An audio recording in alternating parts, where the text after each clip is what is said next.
Bismillahirrahmanirrahim. Assalamualaikum warahmatullahi wabarakatuh. Alhamdulillahirabbil alamin wa bihi nasta'in ala umuri dunya waddin.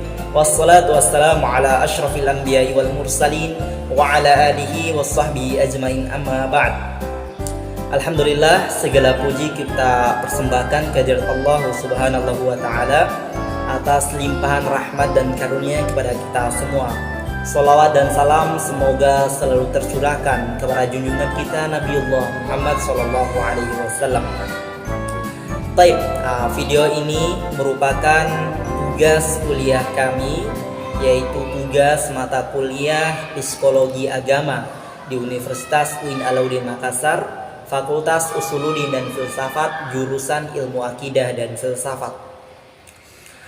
Tugas ini beranggotakan dua orang, ya. Yang pertama saya sendiri atas nama Muhammad Wahyu Alyubi, NIM 30100214, dan teman saya Deta Raja. Pada video ini kami akan membahas mengenai perkembangan jiwa keagamaan pada orang dewasa.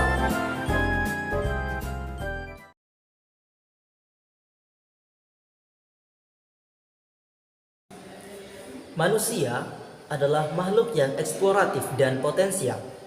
Dikatakan makhluk eksploratif dan potensial karena manusia memiliki kemampuan untuk mengembangkan diri, baik secara fisik maupun psikis. Manusia disebut sebagai makhluk potensial karena pada diri manusia tersimpan sejumlah kemampuan bawaan yang dapat dikembangkan.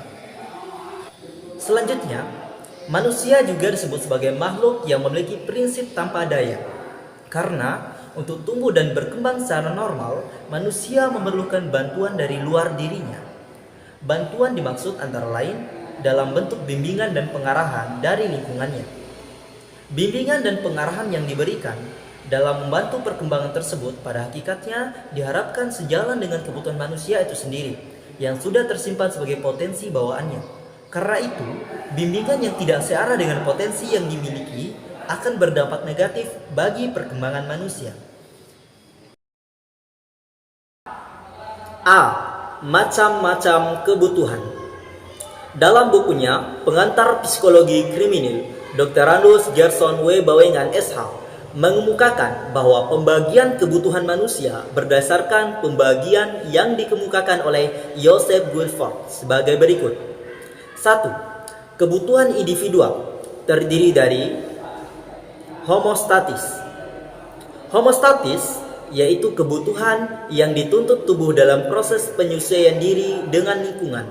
Dengan adanya perimbangan ini, maka tubuh akan tetap berada dalam keadaan mantap, stabil, dan harmonis. Kebutuhan ini meliputi kebutuhan tubuh akan zat protein, air, garam, mineral, vitamin, oksigen, dan lainnya. Kecenderungan untuk mengusahakan keseimbangan dari ketidakseimbangan terdapat pada tiap organisme dan manusia. Dan ini disebut dengan prinsip homostatis.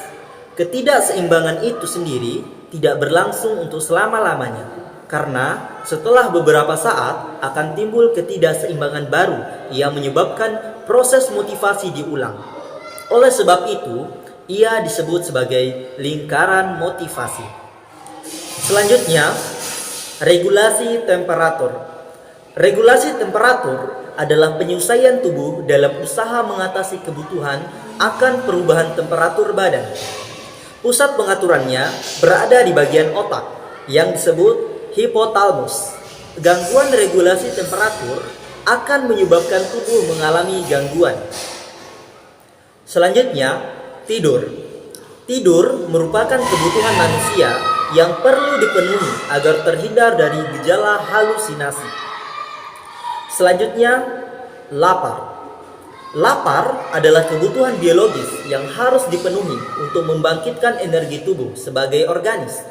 Lapar akan menyebabkan gangguan pada fisik maupun mental. Selanjutnya, seks. Seks merupakan kebutuhan sebagai salah satu kebutuhan yang timbul dari dorongan mempertahankan jenis. Sigmund Freud menganggap kebutuhan ini sebagai kebutuhan vital pada manusia. terutama pada masa remaja. Kebutuhan ini demikian menonjolnya sehingga sering mendatangkan pengaruh-pengaruh negatif. Tidak terpenuhinya kebutuhan seks ini akan mendatangkan gangguan-gangguan kejiwaan dalam bentuk perilaku seksual yang menyimpang atau disebut abnormal. 2. Kebutuhan sosial. Kebutuhan sosial manusia tidak disebabkan pengaruh yang datang dari luar atau stimulus. Seperti layaknya pada binatang, kebutuhan sosial pada manusia berbentuk nilai. Jadi, kebutuhan itu bukan semata-mata kebutuhan biologis, melainkan juga kebutuhan rohania.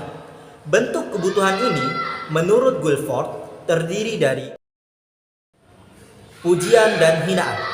Setiap manusia normal membutuhkan pujian dan hinaan. Kedua unsur ini, menurut Guilford, merupakan faktor yang menentukan dalam pembentukan sistem moral manusia. Pujian merangsang manusia untuk mengejar prestasi dan kedudukan yang terpuji, sedangkan hinaan menyadari manusia dari kekeliruan dan pelanggaran terhadap etika sosial. Selanjutnya, kekuasaan dan mengalah. Alfred Adler mengatakan bahwa secara naluriah manusia itu ingin berkuasa, dan Nietzsche menyebutkan sebagai motif primer dalam kehidupan manusia.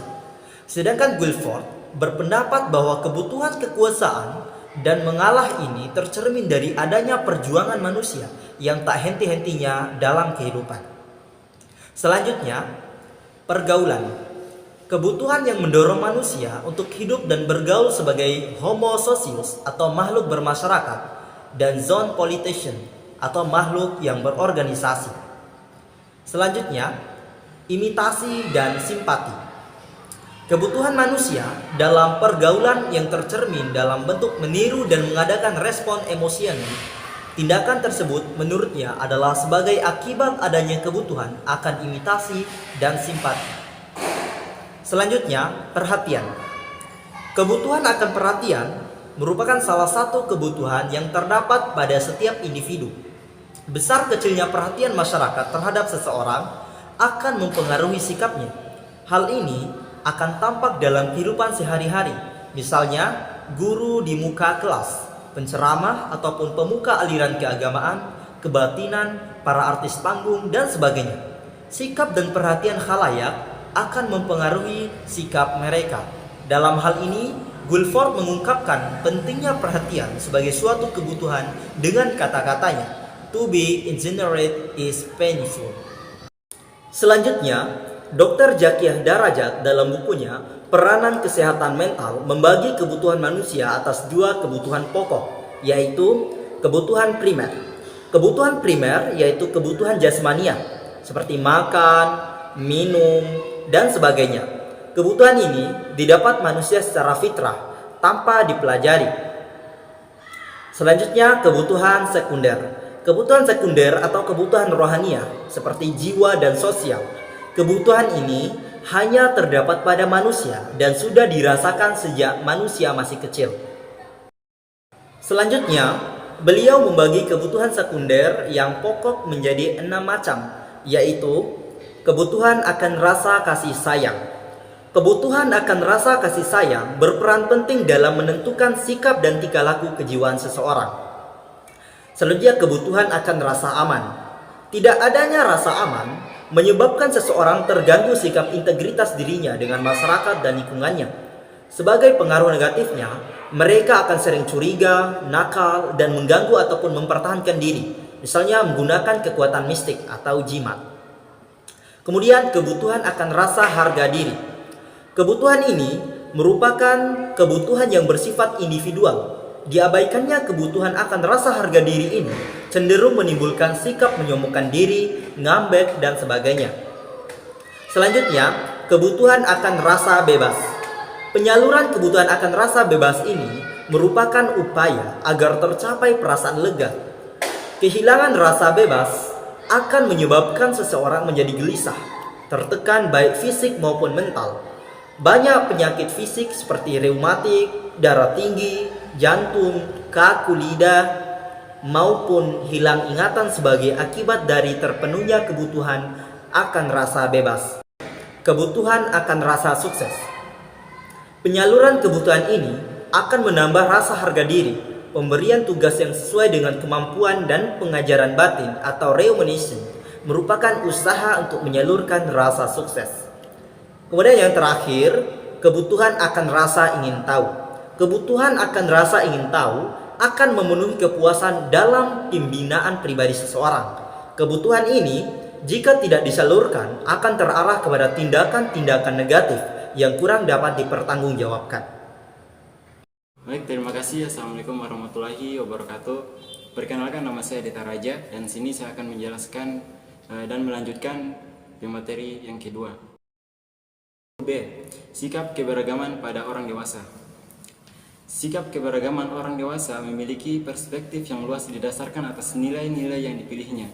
Selain itu, sikap keberagaman ini umumnya juga dilandasi oleh pengalaman, pengertian, dan perluasan pemahaman tentang ajaran agama yang dianutnya.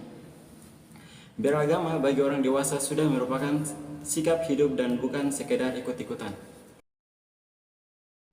Ciri-ciri keberagaman pada orang dewasa. 1. Menerima kebenaran agama berdasarkan pertimbangan pemikiran yang matang, bukan sekedar ikut-ikutan. 2. Cenderung bersifat realis sehingga norma-norma agama lebih banyak diaplikasikan dalam hidup dan tingkah laku. 3. Bersikap positif terhadap ajaran dan norma-norma agama dan berusaha untuk mempelajari dan memperdalam pemahaman keagamaan. Yang keempat yaitu tingkat ketaatan beragama didasarkan atas pertimbangan dan tanggung jawab diri sehingga sikap keberagaman merupakan realitas dari sikap hidup. 5. Bersikap lebih terbuka dan wawasan dan yang lebih luas. 6. Bersikap lebih kritis terhadap materi ajaran agama sehingga kemantapan beragama selain atas pertimbangan pikiran juga didasarkan atas pertimbangan hati nurani. Yang ketujuh, sikap keberagaman cenderung mengarah kepada tipe-tipe kepribadian masing-masing sehingga terlihat adanya pengaruh kepribadian dan menerima, memahami serta melaksanakan ajaran-ajaran agama yang diyakininya.